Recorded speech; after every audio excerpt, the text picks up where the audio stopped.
Last Epoch is the latest action role-playing game that's graced my Steam library for the last week or so. Originating from a Kickstarter campaign all the way back in 2018, the game has been through quite a lot of changes, overhauls, and delays, with it being in early access for years at this point. But either way, despite various setbacks, the game has kept steady with development updates, with a massive update finally bringing in multiplayer, something apparently the game didn't have until this year. Hell no! No! No! I refuse. No! No! Crazy, I know. In the week I played the game, I was able to beat the story and experience a bit of the end game. So I think it's time to talk about Last Epoch.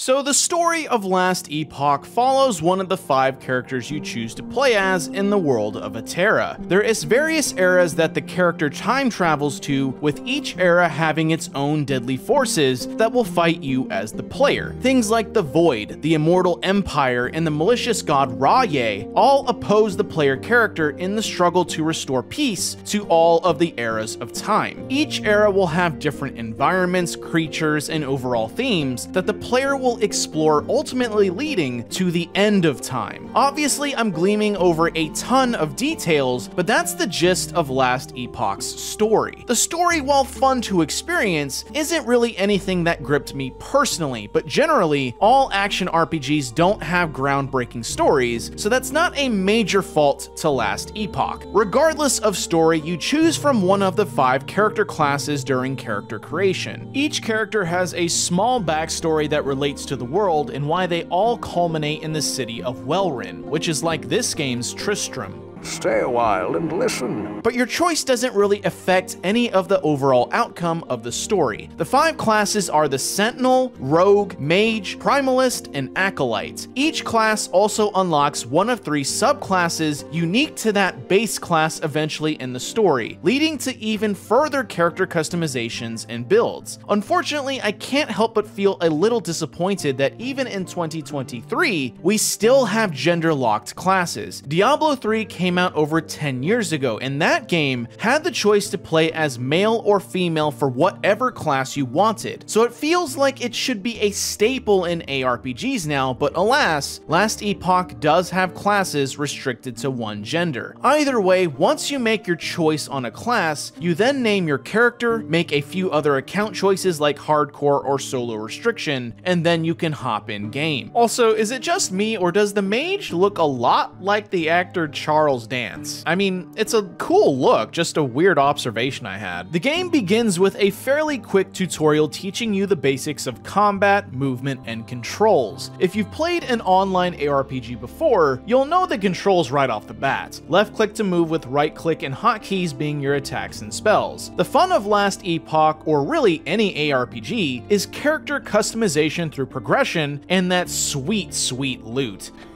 Yeah, boy. In Last Epoch, every time you level up, you gain a passive skill point that can be spent in your chosen skill tree. At first, you'll only have your base class, but eventually you unlock your advanced class passive tree, giving you access to 2 passive trees at once. Spending points in either one unlocks additional bonus attacks or spells that you can use if you so choose. This system is incredibly similar to Titan Quest's passive skill trees. You also have Diablo 2's totems in the form of idols in Last Epoch. Idols are items that give passive bonuses to your characters for simply holding them within the designated idol inventory. These passive bonuses are small, but every little bit helps. Questing also rewards some small benefits such as passive skill points and increased idol inventory. Along the journey through Last Epoch, you'll have the main storyline quest, but you'll also run across optional side quests. Of course, sometimes they'll only reward golden experience, but it's worth completing each quest you come across, since most will give you an additional passive skill point up to a maximum of 18 additional passive points, as well as that increased idle inventory. Another system that Last Epoch has is the skill specializations. At certain level milestones, you unlock the ability to specialize in a chosen skill up to 5. Each skill has its own skill tree that can fundamentally change the way the skill works as you level it up. A war shout that starts out as an ability that stuns enemies that surround you can change into a self-healing AoE damage spell, or an ability that starts out as a physical attack can change into a fire damaging spell. The builds you make with your class and skill specializations are also complemented by the gear you wear. Loot is constantly dropped in this game, with gear even being customizable with the crafting system. Dropped loot will always have varying stats and perks that help complement the way you play your character. Last Epoch takes it a step further by having the ability to add or upgrade prefixes and suffixes to items you find. Adding various perks you want to a piece of gear, like better critical chance or armor, removes a bit of the frustrating RNG grind for perfect gear. Obviously, you can still just find more powerful drops from enemies and bosses, but the way Last Epoch allows you to jump into content with its crafting system is a welcome feature. Compared to Path of Exile and Diablo, Last Epoch strikes a good balance between casual and hardcore. Zizaran is an excellent ARPG YouTuber that has an amazing review of Last Epoch, and a statement he says in the video that I largely agree with is that Last Epoch is the ARPG for those who want more out of character customization than Diablo gives, but less than Path of Exile. It does a great job of having systems that are simple to understand, but have a great amount of depth and complexity to them if you take the time to learn them. Endgame in Last Epoch has a few different activities, with Endgame honestly not taking too long to get to at all. The storyline takes about 15 hours or so to complete, with endgame activities unlocking at the end of it. First is the Monolith of Fate, the main endgame component. The Monolith is a string of randomly generated maps that you can play for various rewards and eventually permanent buffs in the forms of blessings. Dungeons would probably be the closest thing that Last Epoch has in terms of organized instanced content. Dungeons are less randomized, with a specific boss that is fought at the end of them that drops specific unique items. Dungeons, however, require keys that are dropped from killing enemies, so dungeons are on a fixed lockout rather than the Monolith, which can be played endlessly. Another special type of dungeon is the Arena, which is completely endless until the player dies. It's a horde-based dungeon in which the player fights waves of progressively tougher enemies until they lose. The farther you get, the better the rewards, and the higher you can get on the leaderboards in terms of ranking. Well, at least when they fully implement leaderboards, and rankings, and seasons.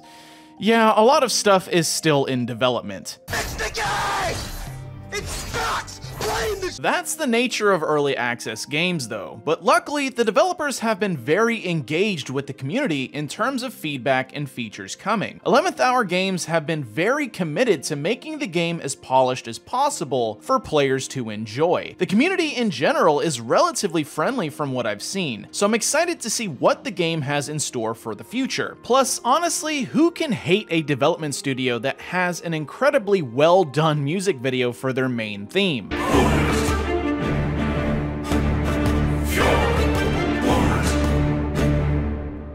Overall, Last Epoch seems like a game I can jump into, have a great time with, run some higher level content without having to dedicate a ton of time to it, and sit it back down for a bit to return to later. The game is shaping up to be a great title for when it launches, and now that multiplayer has released, it seems like now is a good time as ever to potentially jump into the fun. Of course, since it's still in early access, it will inherently have some things missing and some bugginess. The game also has a buy-in price of $35, which, while not expensive, can turn some people away. If you can wait, keep an eye out for if the game goes on sale. Otherwise, I'd say $35 isn't overpriced for the amount of enjoyment you can get out of this game. Or maybe 11th Hour Games can give me some Steam codes to give to some viewers? Huh? You blew it. Let's get to my final thoughts on Last Epoch. If you love action hack and slash RPGs, then you'll love Last Epoch. Everything plays just like the greats, such as Diablo and Path of Exile. So if you like those games, then Last Epoch is right up your alley. For how much time those other games can take to get to the best parts, Last Epoch's endgame and systems really don't take too long to get to. The story campaign takes about 15 hours or so to complete, and then you can dive into the endgame systems. Compared to other games, you can get right to the good stuff fairly quickly without having to invest a ton of time. Personally, I really like the crafting feature in Last Epoch. Being able to find a piece of gear that I like and upgrade it as much as possible is a great option versus hoping I find a random piece of loot that's better than what I have for my build. Of course, ARPGs are known for their loot, and trust me, there is definitely still a lot of loot to be had here, even with the crafting system. That includes rares, legendaries, set items, uniques. All item rarities are here and waiting for you to find. Quality-wise, I really enjoy the music this game has to offer when running through mounds of enemies, especially the main title theme. It's incredibly well done. Finally, the developers of this game have really made a promise to support this game long term. They stream on their YouTube channel fairly regularly, and they occasionally hop in game to engage with the community, which is definitely the way developers ought to be if they want to earn the trust of their customers. As much as I can praise Last Epoch for what the game has to offer, simply put, it is a game that is still in development. Over the years, early access has had a pretty largely negative moniker with games, so for those that are weary stepping into an early access game, it might be worth just waiting for the full release. While I understand the work that goes into designing animations, armor pieces, getting voice work for male and female choices and such, I'm a bit disappointed that the game has gender-locked classes. Hopefully in the future they can add the choice to play as a female primalist or a male rogue. Hell, I'll do voice work if it means we get the choices. I didn't mention this earlier in the video, but Last Epoch, at least at the time of this video, doesn't have PvP. Even casual PvP like dueling isn't here. This might be a feature they add in the future with enough support, but namely this game is a PvE game first and foremost. It had a few slight issues performance-wise, mainly with lag in the game. This might be due to multiplayer recently being introduced, stressing the game's servers, but I felt it was worth mentioning that you may experience some rubber banding or general network lag while playing Last Epoch online. Luckily, you can just play the game offline as a workaround. Finally, the game's full release has been delayed several times over the course of its development cycle. The Kickstarter was back in 2018, with the Steam release back in 2019. Multiplayer was supposed to come out as far back as 2021, with it only being released about a month ago. Essentially, if you plan to purchase Last Epoch, set your expectations accordingly for updates on the game. At least there isn't a cash shop in it. At least not yet.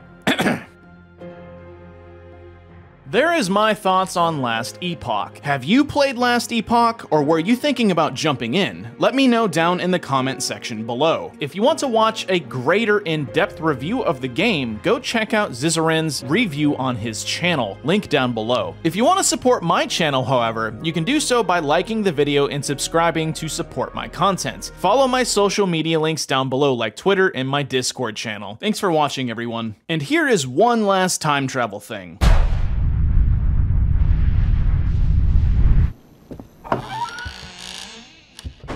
Hey, boss.